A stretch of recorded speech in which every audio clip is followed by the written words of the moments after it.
I'm Allison from Learning at the Primary Pond. I'm a literacy specialist, and in this video, I'm going to give you some quick and easy ideas for literacy and math centers. And I'm also going to talk about what skills you want to make sure to cover in literacy and math centers, regardless of what activities you use. If you haven't subscribed to my channel yet, go ahead and do that now, and then also hit the little bell so that you don't miss out on any of the new teaching videos that I post. Okay, so first of all, why centers? Well, when I'm saying centers and when I'm describing these activities in this video, I'm really just referring to independent activities. And this is an opportunity for your students to practice the skills that you're teaching. Yes, it's important to model. Yes, it's important to help them, practice different skills, but they eventually need to be able to use them and practice what you've been teaching them on their own. So that's the whole point of centers, right? So let's start with literacy centers.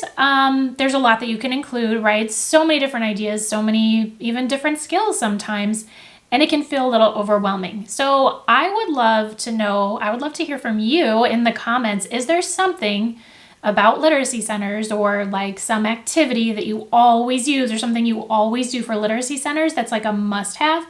Let me know in the comments what your must-have is for literacy centers. Now, if you're not a member of my literacy clubs yet, you may want to check those out because everything that I'm going to talk about and show you today is actually included in the Literacy Club's monthly resources. Our members get a Plan for You package on the first of each month, and it includes other things like small group resources, but the centers are a big part of it, and we actually give you differentiated centers every single month so that you can really meet the needs of your students without having to do a ton of prep work on your own. So I will include a link for both my literacy centers and actually my math libraries too, because when I show you the math libraries, did I say literacy centers? Literacy clubs. I'm going to give you a link for my literacy clubs and my math libraries too.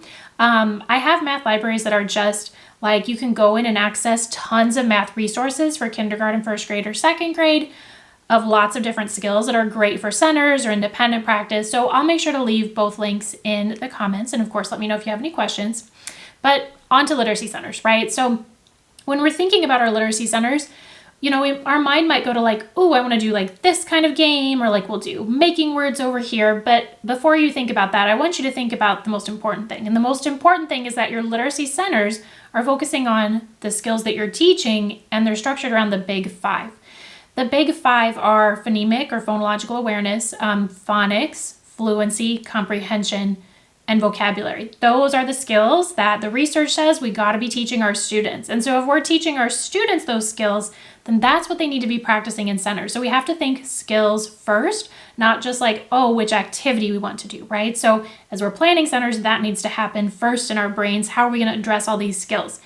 Now, I mentioned the big five, but I want to put one caveat on that. With kindergarten and first grade, a lot of what they're doing at those age levels is they're building the phonological awareness and phonics knowledge and even like, fluency and high frequency words thrown in there so that they can later comprehend and maybe learn vocabulary through text. So a lot of what you're going to be doing in centers in kindergarten and first grade should really focus on those foundational skills. You may be able to get in some comprehension and maybe fluency for those kids who are reading, especially in first grade. But, the comprehension and vocabulary pieces, you may not be able to focus on them as much as if you were teaching second grade and up, simply because the kids aren't at that level where they can do a lot with comprehension without having you there to like read them a text. So just something to keep in mind that yes, these are the big five, but in kinder and first grade, especially before they can really read, your focus is going to be more heavily on like the foundational building blocks. Okay. All right. So we're going to have a skills focus for sure. And now I'm going to go through some literacy centers that are pretty quick and easy to set up. And again, everything you see here comes to my literacy clubs, but you can take these ideas and adapt them too for sure. All right. So idea number one is partner games. I love partner games because, the kids can learn from each other. They can help each other, but it's not such a big group to where they hopefully end up fighting and all that stuff because there's too many of them. So partner games to me are perfect. And partner games are also really great for them to practice phonological awareness, phonics, and high frequency words in particular. So for example, you might have a memory game, right? And in this memory game, kids are matching pairs of words that have the same number of syllables. So they have to like say the name of the picture and then clap the syllables. And they're looking for a pair, like the game memory, they're looking for a pair that have the same number of syllables. Of course, you could apply this to any number of phonological awareness or even phonics skills. Like they could match beginning sounds, ending sounds, middle vowel sounds. They could match pairs of words that they're reading. Like maybe you are working on like diphthong words. Well, put a bunch of diphthong words on memory cards and they're reading them and they're trying to match them. So memory games are one great option for the Partner Center.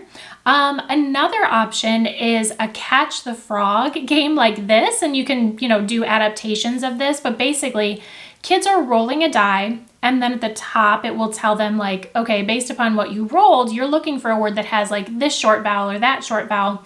They then find one of those short vowels on the page and they get to cover it with a little counter. And so then the object of the game is to be the last player to cover up one of those 4 circles around the frog. And so they don't have to cover, like it doesn't have to be one player that covers all 4 circles, but they just have to be the last player so that a frog is surrounded, and that means that they've caught the frog and they've won the game. So again, you could apply any number of skills to this. In our literacy clubs, we do it with all kinds of phonics skills. All right, so another option is bingo. So simple, right? And probably you play this game maybe in like a whole group or a small group setting, but it actually works well as a partner game too. First played in a whole group or small group, but the kids like will have cards with, different phonics patterns on them. And then they just take turns like being the caller, and the caller has a card too. So they may be turning over like a separate word card and reading it. And then the kids both have to look and see if they have it on there. But bingo actually works pretty well as a partner game too. And it's simple and most kids love it. All right, so now let's shift from partner games to writing. So with kindergarten, your writing center may be pretty simple, maybe something like this spring themed writing activity that has a word bank for them to refer to, and they're writing simple sentences. Something else that's really easy is maybe they've read a text with you in small group or even something that you read whole group. And then they either write about that text or they write about something related to that text. So for example, in this activity, they are answering the question, would they rather spend the day as an ant or a butterfly, and why? So it's opinion writing, but it also pulls in, this is from our literacy clubs, and the kids would have been reading texts in their small group about insects. So it pulls in that information they've been learning and they're asked to apply it to their writing. So really simple, quick ideas just to have them write about something that they've read during small group or even something that you've read whole group, okay? All right, another set of activities, of course, is independent reading for those kids that can read. Now, if your kids can't read yet, like I do still think it's valuable for them to spend a few minutes just like looking at books every day, but that may not be a center just because it may not take long enough if they can't actually read. So I'm mostly talking about the kids who are reading here, and maybe it's self-selected books, or maybe it's something like these phonics and fluency passages. Those are really good for independent reading. They focus on a specific phonics pattern, like, like the long A spellings, for example. And then you could do it in small group and then have the kids reread it later, but they're quick enough.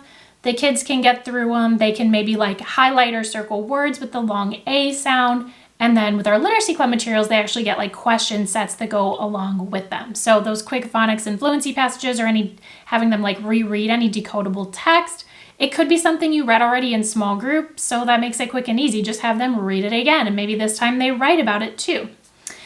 All right, next up we have listening to reading. So having kids listen to a more proficient reader is really valuable. It models fluency for them. They have opportunities to comprehend the text, just enjoy it. And then also for English language learners, it's especially helpful for helping them acquire English. So listen to reading is something that's pretty easy to set up. Once you have your kids trained in how to do it, it can pretty much be the same. They're just listening to different things. You could use a website. My first and second grade literacy club passages also come with audio. So the kids actually just scan the QR code and then they can listen to the passage and read along with it. And having a child read along, well, first they can listen, right? But having them read along with it, after the recording, after they, listen once, is actually really good for building fluency. So again, it's simple, easy to set up, and it's really valuable. All right, last, of course, there's a million different center ideas that I could throw at you, but I don't want to do too much at once. But I want to talk about dramatic play for kindergarten. So this could be something that you do during literacy centers or more like a free choice centers at the end of the day, like I love to have for kindergarten. But you can set up and have little props, help them set up something like an ice cream shop, right? And they have props like, for example, these little order sheets where they get to circle what they want for their ice cream. And some kids are the customer and other kids are like the servers and getting them their ice creams together. And so that little like play scenario helps them see literacy for real purposes, like to help them see how reading and writing are used in real life. It's good for developing oral language, and oral language is tied to comprehension ability too, because they're talking to each other, they're getting in those social skills. So that's a really good activity for kindergarten. You can even do it in first grade as well, right? Like play is important, even though often it has disappeared from our classrooms, it is important. All right, so that was a lot of literacy centers, just some ideas to get you started, but now let's go into some math centers. And before I go into like actual ideas of resources, I want to just talk about generally like what you want to think about with your math centers. With the literacy centers, I talked about the big 5 skills. With your math centers, you want to think about, of course, what skills you're teaching. You're going to want to have them practicing skills that they're learning now, but also review past skills. And you want to build fluency. So like number sense fluency, where like, you know, you've probably seen those subitizing activities where like you hold up a picture of so many dots and then you put it away, and the kids should be able to know how many dots there were pretty quickly. So developing number sense that way, developing counting fluency when the kids are learning to count, whether that's skip counting or counting by ones, and then fact fluency once they get to the point where they're learning their addition facts and their subtraction facts. So not only are you having the kids practice what you're teaching now, but there's so many concepts in math that require a lot of just like practice and learning that you want to make sure that you integrate those into your math centers as well. All right, now on to some math center ideas. So just like with literacy centers, I like to have some kind of partner work or partner game at least one of the stations as well. So this addition hop game is super fun. The kids roll 2 dice and they cover up the sum. So they have to add them together, cover up the sum. And the first player to get 4 sums in a row, like tic-tac-toe, is the winner. So super simple. And you could even do it with 3 dice if you're at that point where the kids are adding 3 digits together. Okay.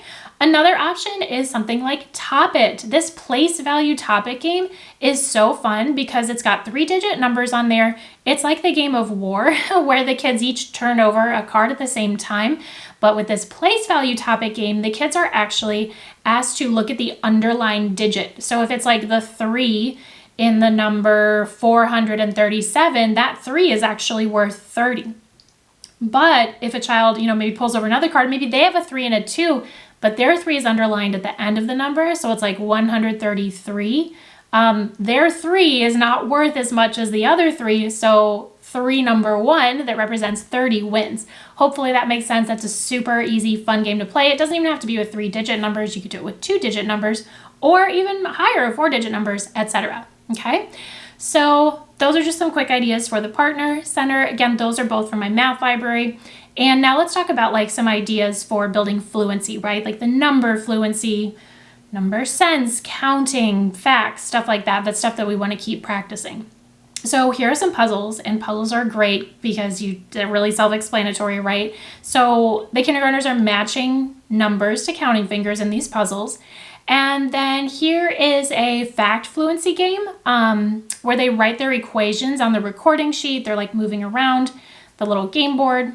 So those are just some quick, they're just solving equations, but it makes it so much fun because it's a game, right? So just practicing, gaining that fluency. And then another type of center that I always like to have is some kind of like hands-on, concrete, manipulative type thing where, like with this word problem mat here, they're using manipulatives to like physically form an addition problem. And you would give them the addition problems written on like a separate sheet of paper, but on that mat, they're showing the addition problem, they're writing it. So that's like that concrete, version of the skill that they're working on. And that can be good before you're even really showing them equations that they have to solve without using manipulatives. And they're just, memorizing those facts. That comes later. All right, so lots of ideas, but I hope that was helpful to see. If you want to learn more about my literacy clubs or my math libraries, I will include links along with this video, and feel free to ask any questions that you have. Thanks so much for watching. I hope this was helpful. Hope you got a couple of new ideas. Don't forget to hit the like button, subscribe, and I will see you in my next video.